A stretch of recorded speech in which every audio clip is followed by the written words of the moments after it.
MPPSC के 2025 prelims के लिए आपके पास अब लगभग 60 दिन बचे हैं। ये 60 दिन बहुत महत्वपूर्ण और बहुत निर्णायक है। आपका तरीका क्या है पढ़ाई करने का, किस तरीके से आपने प्लान करा है, क्या पढ़ना है, क्या छोड़ना है, किन चीजों पे ज्यादा ध्यान देना है, रिवीजन कैसे करना है, स्कोर कैसे बढ़ाना है। और हमने पूरे यूनिट वाइज भी आपको प्लान दिया है कि किस यूनिट में कौन से चैप्टर्स इंपॉर्टेंट हैं, कौन से ऐसे चैप्टर्स हैं जो एमपीपीएससी के फेवरेट हैं, पिछले साल के कट ऑफ क्या रहे हैं। हर चीज पे बहुत डिटेल्ड बात मैं करने वाला हूं। साथ ही आपका स्टडी प्लान क्या होना चाहिए, टाइम टेबल आपको कैसे बनाना है, हर छोटी छोटी बारीकियों का ध्यान रखते हुए इस वीडियो को मैं बना रहा हूं। इस वीडियो को पूरा देखिएगा, यह आपके लिए बहुत काम का होने जा रहा है। तो आइए शुरुआत करते हैं।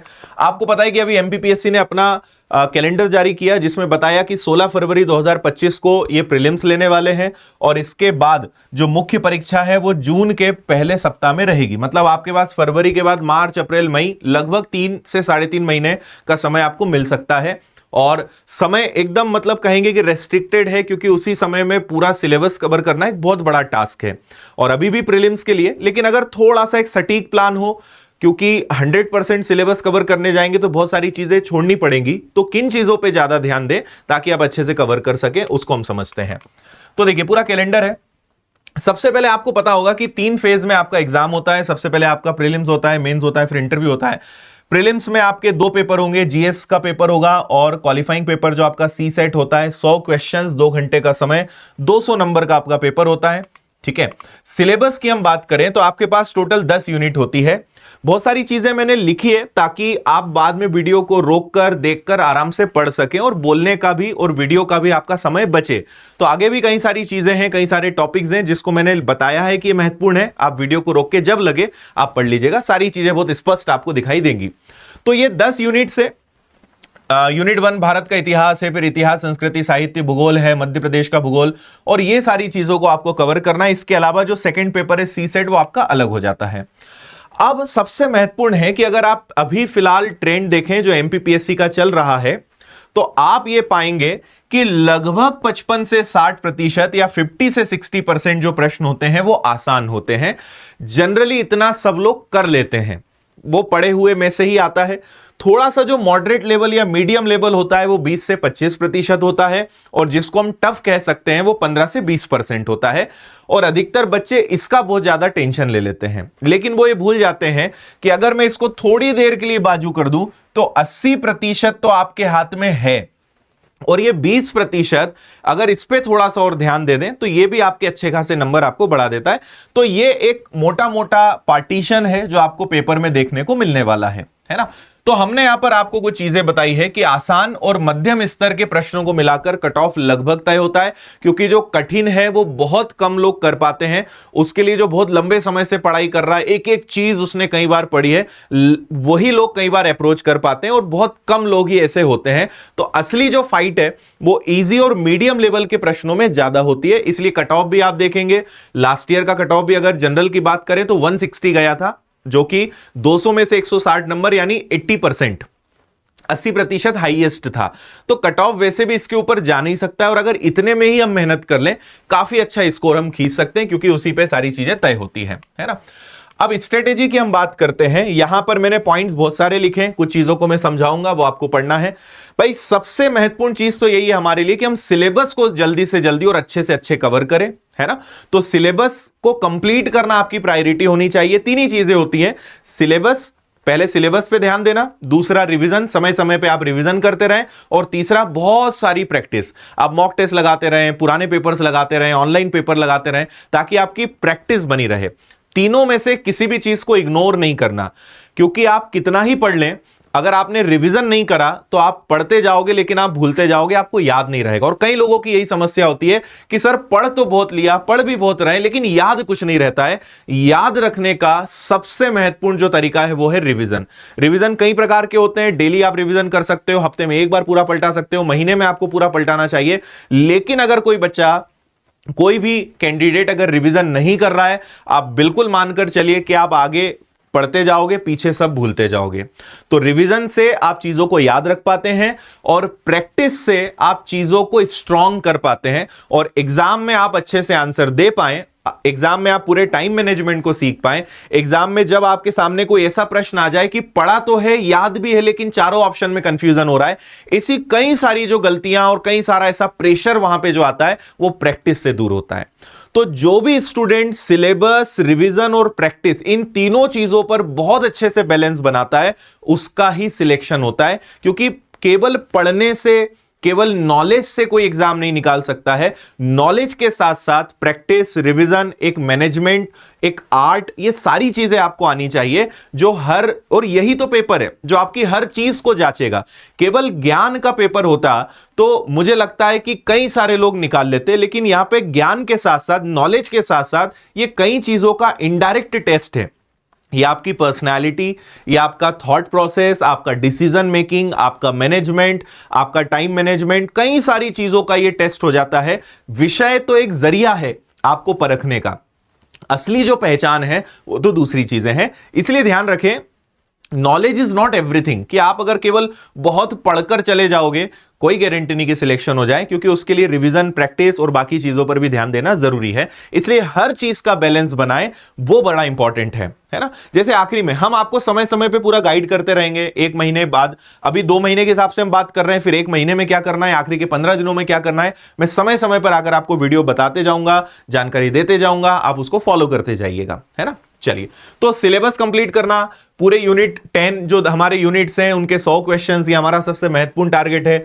पिछले वर्षों के प्रश्नों का एनालिसिस आपको अपने स्तर पे करना चाहिए। वैसे हमारी टीम यूट्यूब पर और कोर्स में आपको कराएंगे, लेकिन आपको भी अपने लेवल पे थोड़ा एनालिसिस करना चाहिए, उससे आपका भी डिसीजन मेकिंग अच्छा होता है, आपको समझ में आता है कि क्या जरूरी है क्या नहीं है। देखो, अनुभव से यही पता चलता है कि क्या इंपॉर्टेंट है और क्या नहीं है, क्या पढ़ना है क्या छोड़ना है, किसको डेप्थ में पढ़ना है, किसको केवल ऊपरी ऊपरी पढ़ना है। यही अनुभव से सीखने को मिलता है, और यही पर टीचर का रोल है, क्योंकि टीचर पिछले कई वर्षों से ट्रेंड देख रहा है, तो उसे पता होता है कि क्या आएगा क्या नहीं आएगा।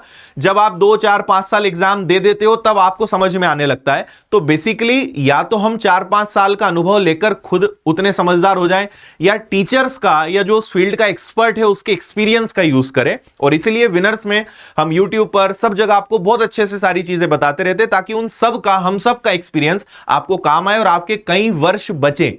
तो वो एक्सपीरियंस का फायदा आपको लेना है। तो पुराने पेपर को एनालिसिस करने से आपको समझ में आता है कि ट्रेंड क्या है, पेपर बनाने वालों की सोच क्या है, आयोग क्या सोचता है, क्या चाहता है आपसे, ये प्रीवियस पेपर्स के एनालिसिस से समझ में आता है ना। हर यूनिट की एक बुक है, आप उसको पढ़ सकते हैं। विनर्स की भी यूनिट वाइज बुक्स हैं, वो आप ले सकते हैं। एक टॉपिक को करने के बाद आपको उसके एमसीक्यू सॉल्व करना चाहिए, उसके ऑब्जेक्टिव सॉल्व करो, तो आपको समझ में आता है कि यार पढ़ा तो है, लेकिन देखो एमसीक्यू लगाया तो याद नहीं आ रहा है। तो टॉपिक पढ़ा या कोई सब्जेक्ट पढ़ा, अब जितने ज्यादा उसके आप प्रीवियस ईयर्स के क्वेश्चंस और जितने ज्यादा उस टॉपिक के ऑब्जेक्टिव सॉल्व करोगे, उतना वो सब्जेक्ट आपका स्ट्रांग होगा। केवल पढ़ के छोड़ना नहीं है, उसका रिवीजन भी करना है और उसके एक्स्ट्रा ऑब्जेक्टिव क्वेश्चंस खूब सारे लगाने हैं, तब वो आपका सब्जेक्ट मजबूत होगा। एमपीजीके का आपको पता है कि बहुत महत्व है, इसलिए उसको आप जितना पढ़ें, जितना डिटेल में पढ़ें, वो उतना अच्छा है ना। और ज्यादा से ज्यादा मॉक टेस्ट और गलतियों के एनालिसिस पर सुधारने का आपको प्रयास करना चाहिए। जनरली लोग क्या करते हैं कि टेस्ट तो लगाते हैं, लेकिन उससे वो सीखते कुछ नहीं। आप जब भी टेस्ट लगाएं, आपका हमेशा पहला पर्पस ये होना चाहिए, कभी भी टेस्ट लगाओ, एफएलटी लगाओ, ये मानकर चलो कि आप रियल एग्जाम में बैठे हो, एग्जाम हॉल में बैठे हो और एकदम एग्जाम दे रहे हो। तो अगर रोज उस प्रकार से प्रैक्टिस करोगे, तो जब वास्तव में रियल एग्जाम दोगे तो आप बहुत रिलैक्स और कूल रहोगे, क्योंकि आपको एग्जाम के प्रेशर को हैंडल करने की हैबिट है और आप अब पैनिक नहीं होते हो। क्योंकि हम जब भी घर पे टेस्ट लगा रहे हैं, कोचिंग में टेस्ट लगा रहे हैं, ऑनलाइन टेस्ट लगा रहे हैं, हम कंफर्टेबल होते हैं। कॉल आ गया, बात कर ली, है ना, या फिर बीच में नोटिफिकेशन चेक कर ली, आधा लगा लिया, आधा बाद में कर लेंगे। एग्जाम में तो आप ऐसा कर नहीं पाओगे। इसलिए आज के बाद कभी भी एग्जाम देते हो, ये मानकर चलो कि आप रियल एग्जाम दे रहे हो, नंबर 1। नंबर 2, एनालिसिस बहुत इंपॉर्टेंट है। क्या गलत हुआ, कौन सी ऐसी चीज थी जो बहुत अच्छे से पढ़ी थी फिर भी उसका आंसर हमने गलत किया या याद नहीं आया, उन गलतियों को सुधारना है।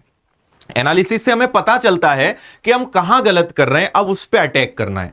हर प्रॉब्लम को टेस्ट लगा के पता करना है कि क्या गड़बड़ हो रही है और उस पर काम करना है कि वो गलती आज के बाद नहीं हो। इसलिए हम टेस्ट लगाते हैं। कई लोग सोचते हैं टेस्ट इसलिए लगाते हैं पता चले हमारे नंबर कितने आ रहे हैं। नहीं, टेस्ट हम इसलिए लगाते हैं कि हमें पता चले कि कहां पर काम करने की गुंजाइश है, कहां पर काम करने की जरूरत है और उस पर फिर हम काम करें। तो पहले तो अपना डायरेक्शन सही करना है।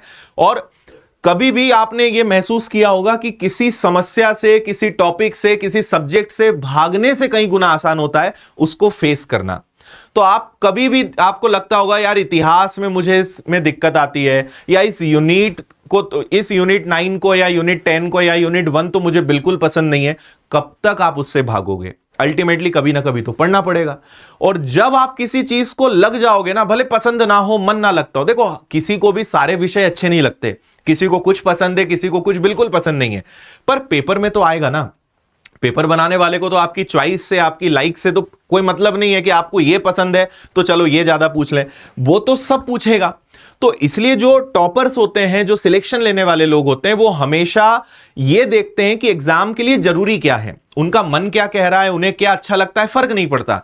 एग्जाम के लिए क्या जरूरी है मुझे वो पढ़ना है, मुझे पसंद है नहीं पसंद है इससे फर्क नहीं पड़ता। तो ये सोच के साथ आगे बढ़ोगे तो जो दिक्कत है, जिस टॉपिक में दिक्कत आ रही है उसको पढ़ना है, उसको अच्छा करना है। इसलिए आपको पढ़ना तो सब है भाई, इग्नोर नहीं करना। हर यूनिट का इंपॉर्टेंस है, हर चैप्टर का, हर सब्जेक्ट का इंपॉर्टेंस है, इसलिए इग्नोर कुछ नहीं करना है। हां, कुछ चीजों को मन करता है पढ़ने का, कुछ चीजों को जबरदस्ती पढ़ना पड़ेगा, लेकिन एग्जाम में तो आएगा। तो जो समझदार लोग हैं, सिलेक्शन लेने वाले लोग हैं, वो हर चीज को इक्वल इंपॉर्टेंस देते हैं और हर चीज पर मेहनत करते हैं। और दूसरे होते हैं वो लोग जो अपने मन के गुलाम होते हैं, उनका मन जो करेगा वो वही पढ़ेंगे, उनका मन मना कर देगा तो वो नहीं पढ़ेंगे। फिर आखिरी में प्रीलिम्स नहीं निकलता है, फिर समझ में आता है, फिर सोचते हैं अब अगले अटेम्प्ट में सुधार करेंगे। बेटर है इस पर फोकस करें और अपनी गलतियों को इसी में सुधारें। इसलिए हर चीज को पढ़ना है, चाहे मन लगे या ना लगे, एग्जाम में वो आएगा, ये बात ध्यान रखिएगा, है ना। आखिरी दिनों में कुछ नया पढ़ने से बचना है। खैर अभी समय है, आप अभी जितना पढ़ सकते हैं, लेकिन मैं फिर भी कहूंगा आखिरी के एटलीस्ट 1 महीने में, आपके पास 1 महीना और है, इसमें जितना सिलेबस और सारी चीजों को पढ़ सकते हो पढ़ो, क्योंकि उसके बाद रिवीजन और प्रैक्टिस, आखिरी के एटलीस्ट 20 दिन आपको नया पढ़ने से बचना है और ज्यादा से ज्यादा अपना समय रिवीजन और प्रैक्टिस पे देना है। क्योंकि जो बच्चा आखिरी तक पढ़ता रहेगा, जनरली ऐसे लोगों का पेपर गड़बड़ होता है, उनके परफॉर्मेंस में वो सेटिस्फेक्शन नहीं मिलता है, क्योंकि वो पढ़ते ही रहते हैं। इसलिए एटलीस्ट आखिरी के 20 दिन रिवीजन और प्रैक्टिस में आपका 80% समय जाना चाहिए, सिलेबस में कुछ पढ़ने में आपका 20% समय जाना चाहिए।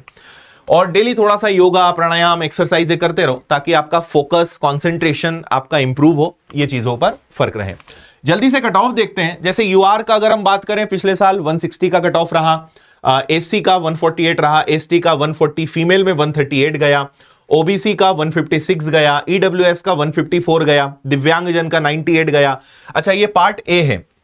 पार्ट बी जो कि 13% है, जो अभी पेंडिंग है, उसका अगर बात करें तो यूआर का 156 गया है, ओबीसी का 154 गया है।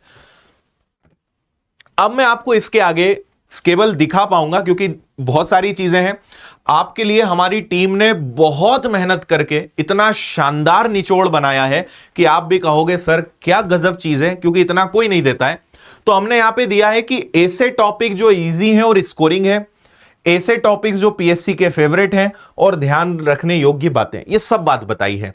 और आपको विनर्स की पूरी यूनिट की सेपरेट किताबें भी मिल जाएंगी, यूनिट 1 से लेकर 10 तक। वैसे बहुत शानदार रिस्पांस सभी विद्यार्थियों का रहा है उन किताबों के प्रति, और अभी बहुत ज्यादा बच्चों की चॉइस है कि विनर्स की पूरी किताबों का, पीएससी का, प्रीलिम्स का, मेंस का बहुत ज्यादा पसंद किया जा रहा है। अगर आपने नहीं ली है तो आप ले सकते हैं, लास्ट में मैं किताबें और कैसे ले सकते हो बता दूंगा। अभी समय है, पूरी प्रॉपर किताबें अपडेटेड शानदार कंटेंट के साथ आप घर बैठे बुला सकते हो। और प्रीलिम्स की तैयारी करना है या और आपको फाउंडेशन पूरा प्रीलिम्स मेंस की तैयारी करना है, लास्ट में उसकी जानकारी दूंगा। तो अब मैं चाहूंगा कि आप वीडियो को रोककर आप पढ़ लीजिएगा जो भी आपको लगता है, क्योंकि मैं एक एक पढ़ के बताऊंगा, बहुत ज्यादा टाइम लगेगा। पूरी 10 यूनिट का इस प्रकार से हमने प्रिपेयर करा है।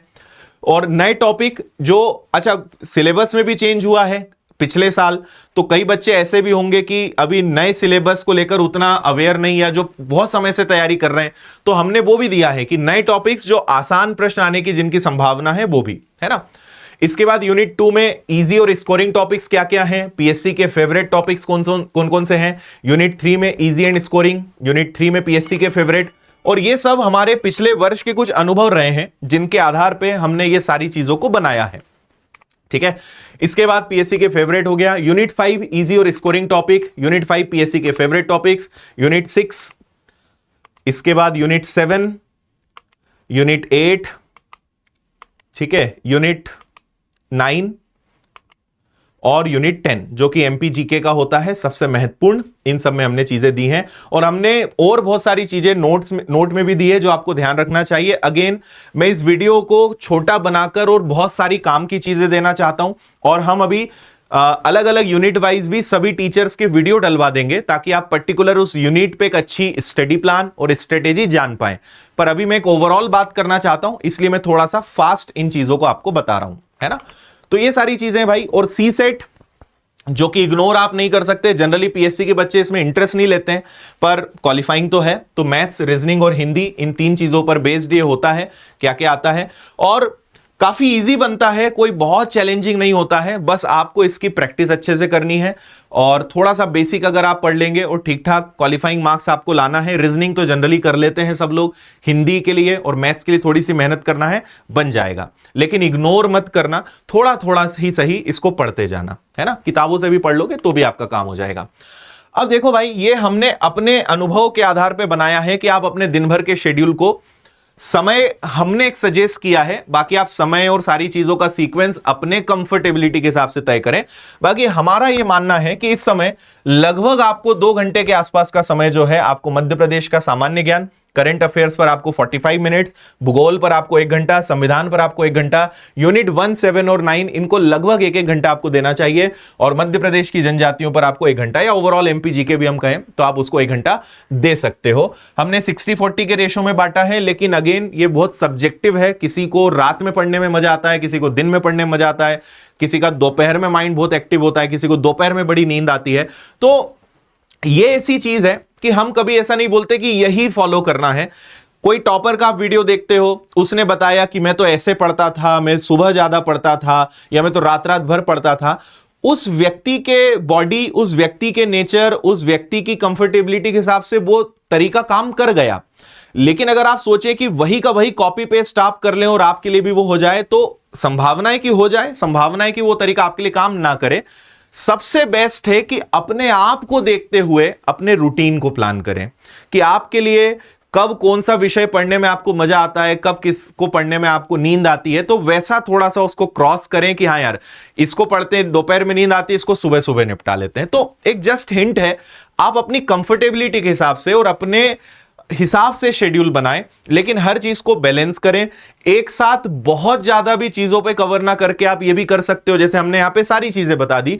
एक ये भी हो सकता है कि भाई एक बार में 2 या 3 यूनिट्स पे फोकस करते हैं, पहले उनको खत्म करते हैं, फिर दूसरा उठाएंगे। ये भी एक टेक्निक हो सकती है।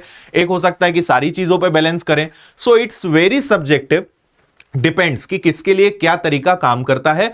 पर मेरी एडवाइस यही होती है कि पहले ये प्लान कर लो कि भाई पूरा सिलेबस कवर करना है, नंबर 1। नंबर 2 कि अब उसके लिए कैसे प्लान बनाया जाए, और एक ठीक ठाक समय तो आपको पूरा डेडिकेट करना पड़ेगा। रूम पे आप पढ़ रहे हैं, बहुत अच्छी बात है।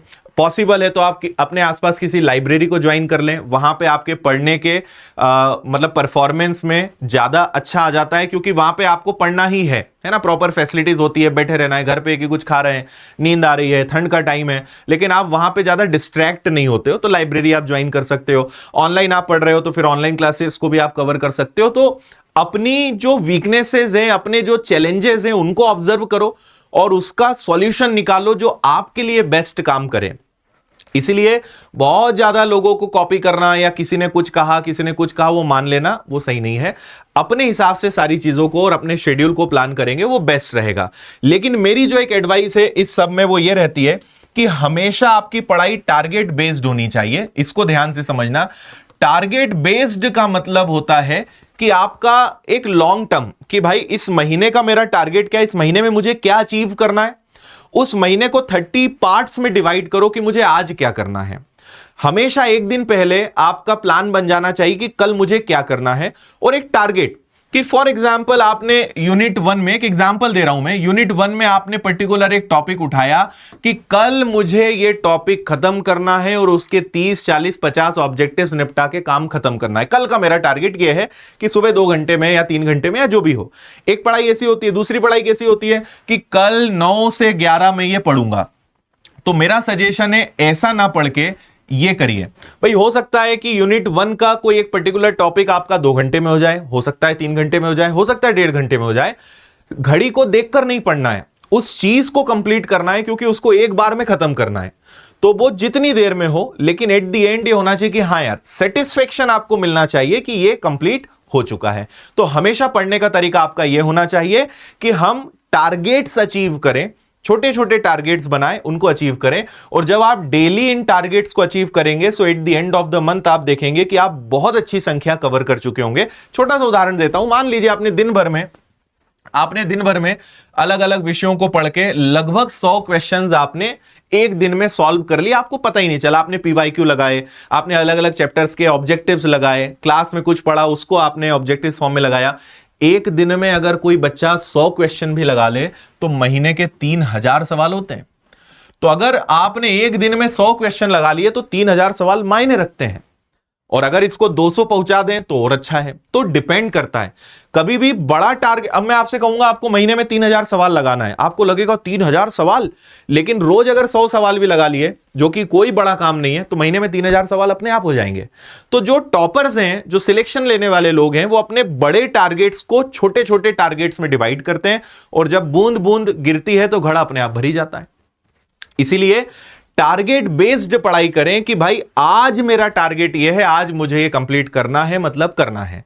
और eight the end of the day आपको एक सेटिस्फेक्शन होना चाहिए कि I have given my best, मैंने आज अपना सर्वश्रेष्ठ दिया और कल का मेरा टारगेट ये है।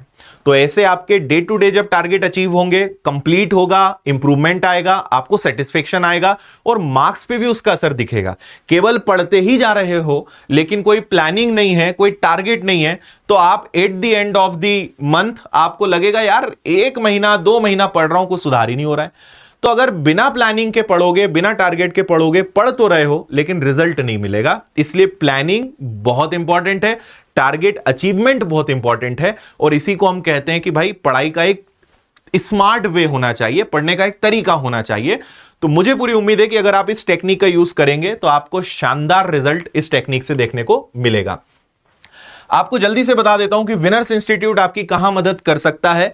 तो विनर्स की एप्लीकेशन पर हमारा प्रीलिम्स बेस्ड एक स्पेशल टारगेट बैच भी चल रहा है, आप उसको ज्वाइन कर सकते हैं, जिसमें पूरा सिलेबस शानदार शिक्षकों के माध्यम से डायरेक्ट इंदौर से आपको पढ़ने का मौका है। आप घर बैठे ऑनलाइन कहीं भी आप हैं, आप पढ़ सकते हैं। दूसरा आपके पास तरीका है कि आप ऑफलाइन इंदौर आ सकते हैं, और इंदौर आकर ऑफलाइन बैच आप ज्वाइन कर सकते हैं विनर्स के सेंटर पर, ठीक है।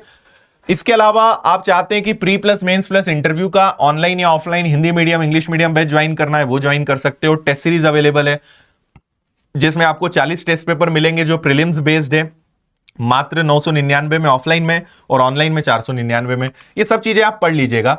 अभी हमने मध्य प्रदेश का सामान्य ज्ञान का नया एडिशन लॉन्च कर दिया है, एक करंट अफेयर्स का वार्षिकांक निकाला है कि पूरे साल भर का करंट अफेयर्स आपको इसमें मिलेगा, और ये बहुत काम की चीज है आपके एमपीपीएससी प्रीलिम्स के लिए, क्योंकि करंट अफेयर्स के कितने क्वेश्चंस आते हैं, इसमें 5000 से ज्यादा साल भर के ऑब्जेक्टिव क्वेश्चंस शानदार कैटेगरी वाइज हमने अरेंज करें। मात्र 129 इसका प्राइस है। ये किताब आप सब लोग ले सकते हैं, और हर किताब ही आपको बहुत कम में मिलेगी। और ये किताबों की मैं बात कर रहा था जो आप ले सकते हैं, ठीक है। इसमें प्रॉपर आपको पूरी यूनिट वाइज, यूनिट 1 2 3 4 5 6 7 8 9, और कोई सी एक किताब है जिसमें 2 यूनिट्स इंक्लूडेड है। तो ये पूरी किताबें आप चाहें तो सिर्फ किताबें भी ले सकते हैं, आसपास की दुकानों पर भी आपको किताबें मिल जाएंगी, या आप ऑनलाइन भी ले सकते हो। और अभी एमपीपीएससी फाउंडेशन कोर्स भी हमने निकाला है, जिसमें ऑनलाइन कोर्स भी मिलेगी आपको एप्लीकेशन पर, और घर बैठे किताबों का सेट भी आपको मिल जाएगा, तो ये भी आप ले सकते हैं। और टारगेट बैच मैंने बता ही दिया है, जो 2499 में है पूरा प्रीलिम्स का, और अगर फाउंडेशन आप ज्वाइन करना चाहते हैं तो वो भी कर सकते हैं। कोई भी कोर्स अगर आपको लेना है तो विनर्स इंस्टीट्यूट ऐप, किताबों के लिए विनर्स पब्लिकेशंस ऐप, और किताबों के लिए अपने आसपास की दुकानों पे जाएंगे तो भी आपको सारी किताबें बहुत प्रॉपर वे में मिल जाएंगी। तो मुझे उम्मीद है कि इस वीडियो में आपको काफी सारी चीजें सीखने को, समझने को मिली होगी, एक डायरेक्शन मिल गई होगी कि किस दिशा में, किस तरीके से पढ़ाई करना है, और क्या गलती अभी तक कर रहे थे, किस चीज को इग्नोर कर रहे थे। मैंने कहा ना कि एग्जाम एक बार में 2 लाख 3 लाख 4 लाख लोग देते हैं, लेकिन वैकेंसीज बहुत कम होती है। तो आप ऐसे ही कुछ भी नहीं कि बस ठीक है पढ़ तो रहे हैं, पढ़ने का तरीका बड़ा इंपॉर्टेंट है, क्योंकि वही आपको लाखों से सैकड़ों में लेके आएगा। कि 3 लाख लोगों से आपको 200 या 300 लोगों में आना है, तो मेहनत तो करनी पड़ेगी, और तरीका आपका अलग होना चाहिए। भीड़ का तरीका अपनाओगे तो भीड़ में रह जाओगे, स्मार्ट तरीका अपनाओगे, थोड़ा प्लानिंग के साथ आप काम करोगे, इंप्रूवमेंट भी आएगा, रिजल्ट्स भी मिलेंगे, मार्क्स भी बढ़ेंगे, सिलेक्शन भी होगा। इसलिए कई बार कई लोग सोचते हैं कि 4 साल पढ़ रहे हैं, 5 साल से लोग पढ़ रहे हैं, सिलेक्शन नहीं हो रहा है तो पेपर बहुत कठिन होता होगा। पर हमने और आपने ऐसे भी लोग देखे हैं जिन्होंने 1 साल में निकाला। तो 5 साल से अगर कोई पढ़ रहा है तो हर बार पेपर की गलती नहीं हो सकती है, टेक्निक की भी गलती हो सकती है, क्योंकि 1 साल में भी तो किसी ने निकाला। तो जो चीज बहुत नेगेटिव हम लेते हैं वो पॉजिटिव भी हो सकता है कि भाई अगर वो 5 साल से पढ़ रहा है, नहीं निकाला, तो उससे सीखने लायक कुछ नहीं है। हमें सीखना इसलिए कि जिसने कम समय में निकाला, तो थोड़ा सा देखने का नजरिया हमें चेंज करना है ना। बाकी पूरा विनर्स इंस्टीट्यूट, विनर्स परिवार आपके साथ है, समय समय पे सारी क्लासेस, पूरा गाइडेंस, सारा मटेरियल और हर चीज हम आप तक पहुंचाएंगे।